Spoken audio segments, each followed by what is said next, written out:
Types of social movement. Types of social movement जो है वो हमारा रह गया था इसके अंदर। हमने डेफिनेशन की थी सोशल मूवमेंट की, कैरेक्टरिस्टिक्स कर ली थी सोशल मूवमेंट की, हमने जो है सोशल मूवमेंट के स्टेजेस किए थे, और पहले स्टेज में सोशल मूवमेंट की जो है वो कॉजेज भी फर्स्ट स्टेज में आते हैं, और 4 स्टेजेस के बाद हम लोग जो है ये देखना चाह रहे हैं कि सोशल मूवमेंट्स की टाइप्स कौन कौन सी हैं, कौन कौन सी सोशल मूवमेंट्स होती हैं। ठीक है, तो सोशल मूवमेंट्स जो हैं वो मुख्तलिफ टाइप्स की सोशल मूवमेंट्स हैं, और हम जो है वो उसमें से कुछ मूवमेंट्स को कर रहे हैं। सारी मूवमेंट, और भी बहुत सारी टाइप्स की मूवमेंट्स होंगी दुनिया में, लेकिन बेसिकली ये मूवमेंट्स जो है पॉपुलर मूवमेंट्स हैं, और हर मूवमेंट के पीछे कोई ना कोई मकसद है, कोई ना कोई एम है, और वो एम के हिसाब से मूवमेंट बनी हुई है, यानी कि कोई मकसद है, कोई गोल है, और गोल के मुताबिक जो है वो उसका नाम दिया गया है। तो रिफॉर्मेटरी मूवमेंट्स होती हैं, रेवोल्यूशनरी मूवमेंट्स होती हैं, रिलीजियस मूवमेंट्स होती हैं, अल्टरनेटिव मूवमेंट्स होती हैं, रेजिस्टिव मूवमेंट्स होती हैं, एक्सप्रेसिव मूवमेंट्स होती हैं, और यूटोपियन मूवमेंट्स होती हैं।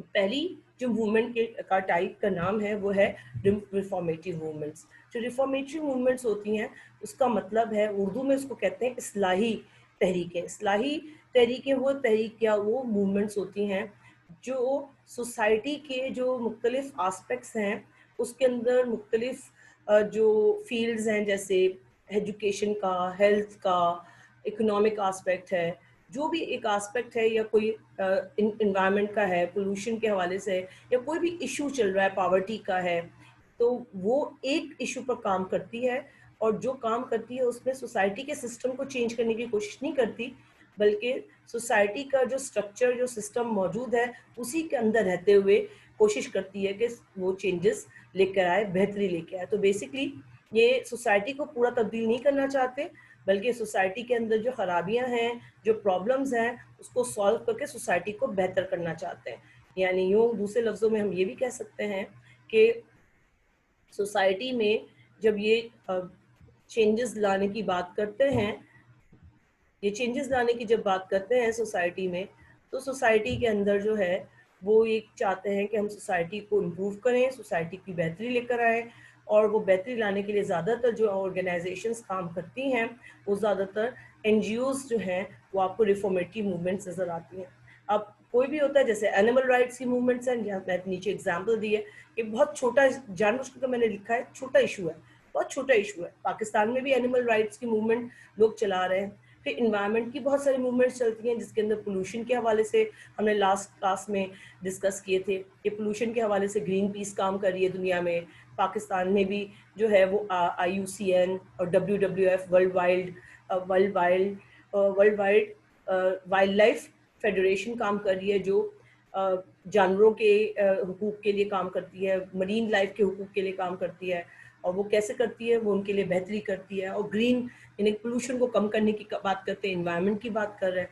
तो ये क्या मूवमेंट कैसी हुई, वो ऐसी मूवमेंट हुई जो सोसाइटी को ओवरऑल चेंज नहीं करना चाह रहे, वो सोसाइटी के सिर्फ चंद एस्पेक्ट्स को बेहतर करना चाह रहे हैं, और ये गवर्नमेंट को सपोर्ट करते हैं, गवर्नमेंट के अगेंस्ट नहीं होते, सिस्टम को सपोर्ट करते हैं, सिस्टम के अगेंस्ट नहीं होते। जैसा भी सिस्टम हो, बुरा हो अच्छा हो, जैसे फॉर एग्जांपल पाकिस्तान में जो है जो करंट सिस्टम चल रहा है, हो सकता है बहुत सारे लोग इस सिस्टम से राजी ना हो, बहुत सारे लोगों को ये पॉलिटिकल एस्पेक्ट ना पसंद हो, लेकिन फिर भी जो है लोग इसको जो है वो पॉजिटिव अंदाज में लेते हैं, और क्या करते हैं, जैसे बहुत सारी ऑर्गेनाइजेशंस हैं जो मजहबी तालीम दे रही हैं, बहुत सारी ऑर्गेनाइजेशंस जो हैं वो जेलों में जाकर वहाँ पर बच्चों की जो जेल है उसको यूथ ऑफेंडर सेंटर्स कहते हैं, वहाँ पर उनको थोड़ी सहूलत दे रही हैं। जो विमेन जेल हैं जिसके अंदर बहुत सारी औरतें अपने छोटे छोटे बच्चों के साथ उनको जब गिरफ्तार करते हैं, और औरत को किसी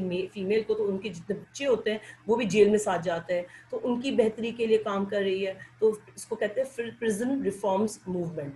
तो प्रिजन रिफॉर्म मूवमेंट्स भी नज़र आती हैं।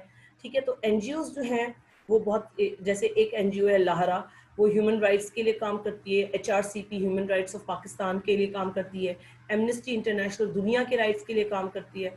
तो बहुत सारी एनजीओज हैं जो फिक्स जो ये ऑर्गेनाइजेशंस हैं जो सिर्फ एक एस्पेक्ट के लिए काम करती हैं। जैसे USAID की एग्जाम्पल मैंने दी थी आपको प्रोपेगेंडा में, उसके अंदर जो है यूएस एड जो है वो पॉवर्टी के हवाले से काम करती है। तो आपको जो है बहुत सारी जो है ऑर्गेनाइजेशंस नजर आएंगी काम करते हुए सोसाइटी की बेहतरी के लिए। तो इसके अंदर जो डिसेबिलिटी की मूवमेंट्स है, पाकिस्तान में भी बीच में एक जो है डिसेबिलिटी की राइट्स की मूवमेंट चली थी, जिसके अंदर जो है पंजाब में चली थी, सिंध में चली थी।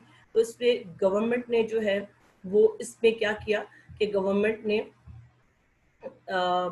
सिंध की हुकूमत ने और फेडरल हुकूमत ने कहा कि कम से कम 1% जो है हर गवर्नमेंट इदारे में फिजिकली डिसेबल लोगों को रखा जाएगा। तो फिजिकली डिसेबल लोगों के लिए जॉब निकाली जाएगी, तो 1% को अलाउ किया। फिर पंजाब ने इस पॉलिसी को और चेंज किया और उन्होंने अपने वहाँ पर जो गवर्नमेंट ऑर्गेनाइजेशन में उसमें 3% जो है वो कहा कि 3% लोगों को हम रखेंगे, जो डिसेबल लोग होंगे उनको 3% लोगों को रखा जाएगा हर ऑर्गेनाइजेशन में, तो गवर्नमेंट की इदारों में। तो इस तरह जो है वो उनके राइट्स के लिए, इसी तरह ट्रांसजेंडर कम्युनिटी ने अपने राइट्स के लिए उठाया था, अब एक मूवमेंट चलाई थी और अपने मदद आपके तहत इसमें अब उनको CNIC भी बनाया गया, अब उनको वोट देने का भी हक है और उनकी भी ऑर्गेनाइजेशन काम कर रही है। तो इस तरह बहुत सारी, जैसे यंग डॉक्टर्स की ऑर्गेनाइजेशन है, वो सिर्फ डॉक्टरों की बेहतरी के लिए काम करना चाहती है। लॉयर्स एसोसिएशन मूवमेंट्स हैं जो लॉयर्स की बेहतरी के लिए काम करती हैं। स्टूडेंट्स यूनियंस होती हैं तो स्टूडेंट्स के लिए काम करती हैं। कच्ची आबादी अलायंस है तो कच्ची आबादियों के लिए काम करती है। तो इस तरह हर इशू की कोई ना कोई मूवमेंट चलती है जो अपने राइट्स के लिए या अपने मसलों के हल करने के लिए जो है मूवमेंट बनाई जाती है, और वो सोसाइटी को तब्दील नहीं करना चाहते लेकिन सोसाइटी के अंदर बेहतरी लाना चाहते हैं। तो ये राइट्स की मूवमेंट भी सोसाइटी में बेहतरी लाती है। दूसरी टाइप है religious movement, revolutionary social movements.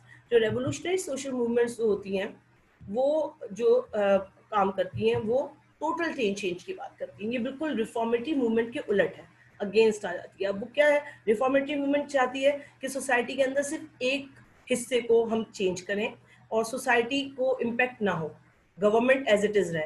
Revolutionary movement कहती है नहीं, टोटल चेंज, पूरा सिस्टम चेंज, गवर्नमेंट जो मौजूद है उसको उलट कर दो और नई गवर्नमेंट आ जाए, नया आ जाए।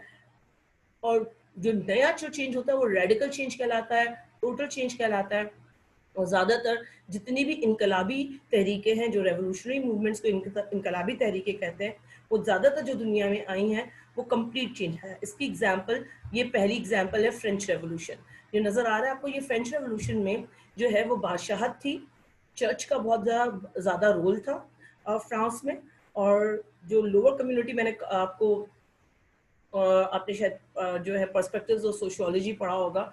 पर्सपेक्टिव्स ऑफ सोशियोलॉजी में हमने कॉन्फ्लिक्ट थियरी पढ़ी थी। तो कॉन्फ्लिक्ट थियरी जो है वो ज़्यादातर किसको फोकस करती है, वो ये कहती है ना, कार्ल मार्क्स ये कहता है कि अपर क्लास और लोअर क्लास होंगी और लोअर क्लास जो है वो रेवोल्यूशन लेके आएंगी। तो फ्रांस में लोअर क्लास जो है वो रेवोल्यूशन लेकर आई, और क्या लेकर आई कि बादशाहत का तख्ता उल्टा कर दिया उन्होंने, बादशाहत को ख़त्म किया और जमहूरियत या डेमोक्रेसी आ गई। तो अब फ्रांस में डेमोक्रेसी या डेमोक्रेटिक गवर्नमेंट पाई जाती है। इसी तरह जब ये ईरान रेवोल्यूशन की अगर बात करें, तो ईरान रेवोल्यूशन में जब रेवोल्यूशन से पहले जो है बादशाहत थी, बादशाहत का मतलब यही था, और कोई मजहब नहीं था, मजहब का रोल नहीं था। अब जब रेवोल्यूशन आया, ये खुमैनी साहब लेकर आए थे रेवोल्यूशन। जो खुमैनी साहब जो रेवोल्यूशन लेकर आए, तो उसके अंदर जो है ये दो तरह के रेवोल्यूशन थी। एक तो रेवोल्यूशन भी था, मूवमेंट थी, और रिलीजियस मूवमेंट भी कहलाती है। तो रेवोल्यूशनरी मूवमेंट, इनकलाबी मूवमेंट क्या थी कि पूरा बादशाहत का तख्ता उन्होंने भी उल्टा, और फिर जो नई हुकूमत आई वो जमहूरी भी हुकूमत है, साथ में मजहब का रोल भी उसके अंदर गहरा नजर आता है। तो मजहबी हुकूमत भी आई, साथ साथ जो है वो जमहूरियत है, यानी कि लोग जो है वोट देते हैं। प्राइम मिनिस्टर जो है वोट के जरिए, प्रेसिडेंट और प्राइम मिनिस्टर जो है वो वोट के जरिए आता है, वोटिंग के जरिए जो है वो नजर आता है आपको। तो यहाँ पर जो है रेवोल्यूशनरी मूवमेंट टोटल चेंज चाहती है, सोसाइटी में कंप्लीट तब्दीली चाहती है। इसके मुकाबले में ये चाइना में जो रेवोल्यूशन आया था, उसके अंदर भी बादशाहत थी चाइना में। चाइना की बादशाहत को ख़त्म कर दिया गया, जमहूरी हुकूमत आई। लेकिन यहाँ पर जमहूरियत दूसरी जमहूरियत से फ़र्क ये है कि यहाँ पर वन पार्टी हुकूमत है, वन पार्टी गवर्नमेंट है। यानी आज भी चाइना में एक ही पार्टी जो है, यानी कि लोगों के पास चॉइस नहीं है किसको आप वोट देंगे। तो हमारे पास तो चॉइस है ना, पीपल्स पार्टी को दें, मुस्लिम लीग नून को दें, पीटीआई को दें, पैट को दें, और बहुत सारी हमारे पास 15-16 जो है बड़ी जमातें हैं जिनको हम किसी को भी जो है वोट, हमारे अगर खड़ा होता है कोई शख्स तो हम दे सकते हैं। इनके पास कोई जो है चॉइस नहीं है। तो अभी भी जो है रेवोल्यूशन आने के बाद भी वहाँ पर ट्रू मानों में डेमोक्रेसी नहीं आई चाइना में, और वन पार्टी रूल नज़र अभी भी आपको आता है। तो ये चाइना का जो है वो रेवोल्यूशन का था। रेवोल्यूशन लाने वाले लेनिन थे जो रेवोल्यूशन लेकर आए। रिलीजियस मूवमेंट, तीसरी तरह की टाइप जो है वो रिलीजियस मूवमेंट है। रिलीजियस मूवमेंट है, और रिलीजियस मूवमेंट जो है वो कंसर्न करती है कि मजहबी मूवमेंट कहलाती है। और मजहबी मूवमेंट जो है, I discuss the questions letter. ठीक है, आप अपना क्वेश्चन जो है वो रख लें, मैं जो हूँ क्वेश्चन हम ये कंप्लीट करने के बाद नेक्स्ट में क्वेश्चंस भी आंसर करेंगे। तो गनवा आप प्लीज़ वो कर लें। तो रिलीजियस मूवमेंट्स जो है वो उस तरह की मूवमेंट्स होती हैं जिसमें हम लोग जो है कहते हैं कि ऐसा चेंज आता है जो मज़हब के बेस पर आता है।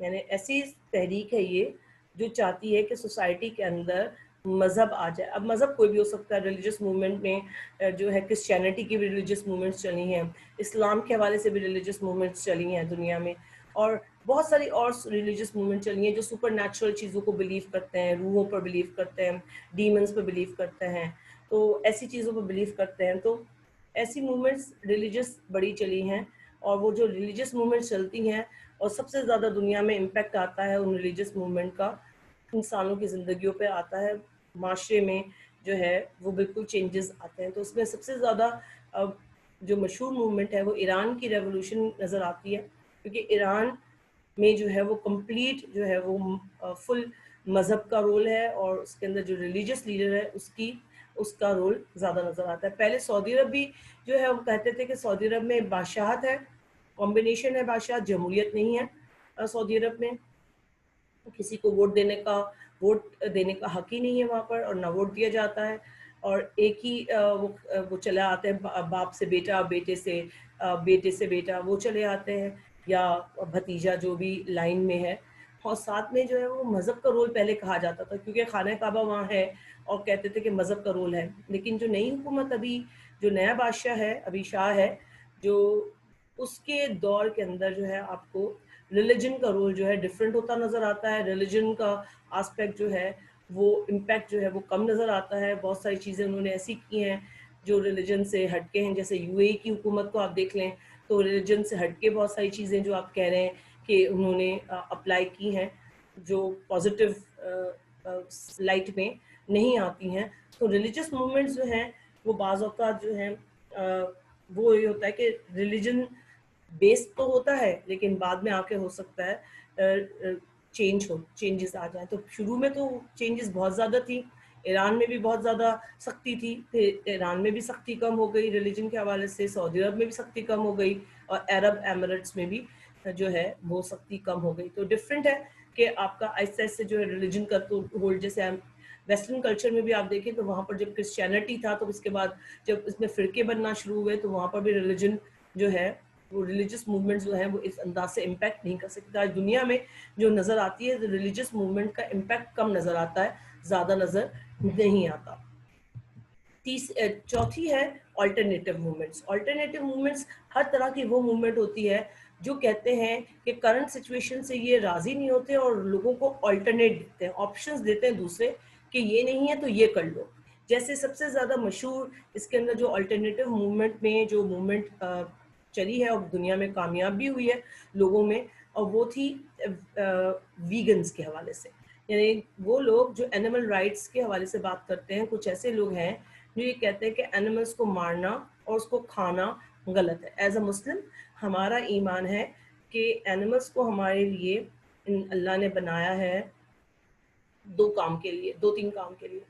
यानी मेन बनाया है हमारी मदद के लिए, हम को सवारी के तौर पे यूज़ करते हैं एनिमल्स को जिससे हम फ़ायदे उठाते हैं, जिसमें चाहे मिल्क हो या बटर हो या वो क्या कहते हैं चीज़, ये सब यूज़ करते हैं उसकी, और फिर साथ में हम उनके मीट को भी इस्तेमाल करते हैं। तो और एज अ कुर्बानी, हमारे यहाँ कुर्बानी भी की जाती है, तो हमारे यहाँ इसका कॉन्सेप्ट ऑल्टरनेटिव मूवमेंट का कॉन्सेप्ट जो है वो डिफरेंट है। तो ऑल्टरनेटिव मूवमेंट में हमारे यहाँ जो है वीगन की मूवमेंट नहीं चली और ना ही कामयाब हुई।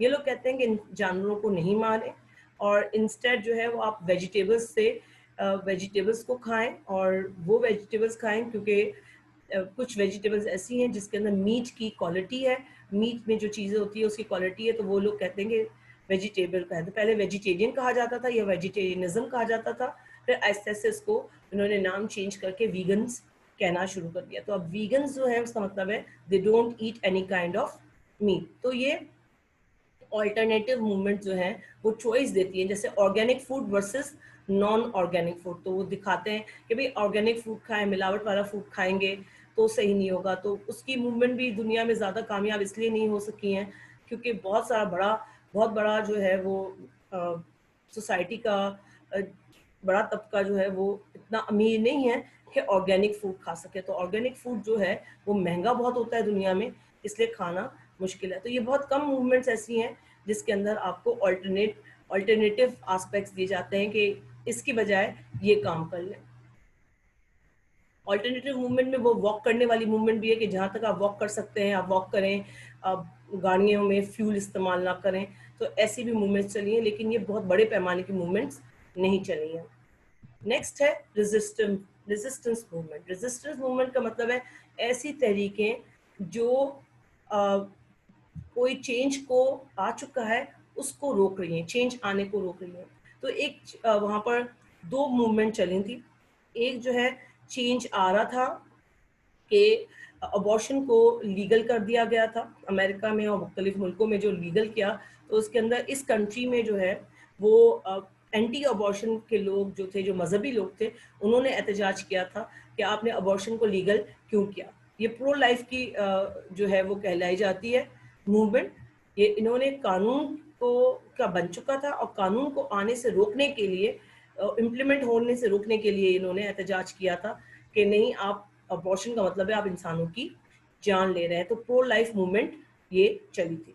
जैसे हमने प्रो चॉइस मूवमेंट थी कि अबॉर्शन लीगल जो हुआ था उनकी जिन कंट्रीज में लीगल हुआ है, उन्होंने प्रो चॉइस मूवमेंट चलाई थी, वो भी जो है वो इसी हवाले से मूवमेंट थी और ये चला रहे थे प्रो लाइफ मूवमेंट। दूसरी मूवमेंट जो है वो चली है जैसे black lives matter resistance movement कहलाती है, क्योंकि ब्लैक्स के खिलाफ जो इतना ज़्यादा हर वक्त जो है ब्लैक्स को पहले पकड़ा जाता है, उनको मारा ज़्यादा जाता है, उनके साथ डिस्क्रिमिनेशन ज़्यादा होता है। तो वो ब्लैक लाइव मैटर जो है वो स्टार्ट ही इसी वजह से हुई कि आप हमारे हुकूक नहीं दे रहे, हमारे हुकूक दें। तो रेजिस्टेंस मूवमेंट क्या थी कि पुलिस को रेजिस्ट कर रहे हैं, उन लॉज को रेजिस्ट कर रहे हैं जो उनके हक में नहीं है। दूसरी एक मूवमेंट चली थी जो अमेरिका में एक थी, वो मैट के नाम से थी, मदर्स अगेंस्ट ड्रंक ड्राइविंग। बहुत सारे बच्चों को एक्सीडेंट से मर जाते थे बच्चे, और ज़्यादातर जो मरते थे वो उनके पीछे था कि वो ड्रंक ड्राइवर्स जो थे वो ड्रंक होते थे। तो मदर्स ने एक मूवमेंट चलाई थी कि अपने बच्चों की और सबके बच्चों की हिफाजत के लिए कि ड्रंकिंग ड्राइवर जो ड्राइव करते हैं ड्रंक करके, उसको गहरी से गहरी ज़्यादा से ज़्यादा सज़ा देनी चाहिए। इसीलिए हम रेजिस्ट करते हैं कि ड्रिंक करके ड्राइविंग बिल्कुल भी कम्प्लीटली बैंड होनी चाहिए, और वो उस पर उनकी मूवमेंट कामयाब गई थी। और इसके बाद अल्कोहल को जो है उन्होंने लेवल बना दिया कि अगर इससे ज़्यादा अल्कोहल पीकर अगर ड्राइव की तो वो जेल जाएंगे, उनका लाइसेंस भी, ड्राइविंग का लाइसेंस भी मनसूख हो जाएगा। एक्सप्रेसिव मूवमेंट जो है वो मूवमेंट्स हैं जो एक्सप्रेशन को बताती हैं। एक्सप्रेशन का मतलब है कि वो समझती हैं कि सोसाइटी के अंदर इनकी कोई बात सुनने वाला नहीं है, वो पावरलेस फील करते हैं, सोसाइटी के सिस्टम को जो है वो एक्सेप्ट नहीं करते, सोसाइटी की जो वैल्यूज़ हैं उसको ये एक्सेप्ट नहीं करते, उनके अकीदों को एक्सेप्ट नहीं करते। लेकिन वो ये भी नहीं चाहते कि सोसाइटी में जो है वो कोई जो है बिगाड़ पैदा करें, तो इसलिए सोसाइटी से ये अलग हो जाते हैं और अपने आप को अलग अंदाज से शो करते हैं। ज़्यादातर ये मूवमेंट जो थी 1960s और 70s में चली थी अमेरिका में, इसको हिप्पी मूवमेंट की एग्जाम्पल है, जिसके अंदर ये लोग जो है हर वक्त वीड और मैरिजुआना पिए हुए होते थे और नशे में रहते थे और अपने आप को जो है नशे में रखकर जो है सारे गम भुलाने की कोशिश करते थे। और ये ज़्यादा मूवमेंट्स जो हैं, एक्सप्रेसिव मूवमेंट्स जो हैं, इतनी ज़्यादा दुनिया में नज़र नहीं आती। लास्ट है यूटोपियन मूवमेंट्स। यूटोपियन मूवमेंट्स जो हैं वो मूवमेंट्स होती हैं जो आइडियल सोसाइटी की बात करते हैं, और आइडियल सोसाइटी जो है वो आपको दुनिया में नज़र नहीं आती। दो मूवमेंट चली थी, दोनों आइडियल सोसाइटी के हवाले से, लेकिन ये दोनों मूवमेंट नाकाम गई। और ये दोनों मूवमेंट जो है वो परफेक्ट सोसाइटी की तलाश में उन्होंने बनाया था। इसमें इन्होंने ये किया था कि ये लोग आपस में ही शादियां कर रहे थे, और शादियां करके जो है वो चाह रहे थे कि सारी पूरी फैमिली बन जाएगी, तो एक सोसाइटी, बड़ी सोसाइटी बन जाएगी। जब ये बड़ी सोसाइटी बन जाएगी तो हम लोग जो हैं वो सब लोग एक आइडियल के तौर पर रहेंगे, और ये आइडियल के तौर पर ना रह सके, और ये जो यूटोपियन मूवमेंट, जो आइडियल मूवमेंट थी, ये नाकाम हुई। ये ज़्यादातर सैनोगैमी को बिलीव करते थे, और ये क्रिश्चियनिटी के एक सेक्ट है, पॉलीगैमस सेक्ट है, जो हमने मैरिज की टाइप में किया था। पॉलीगैमस सेक्ट के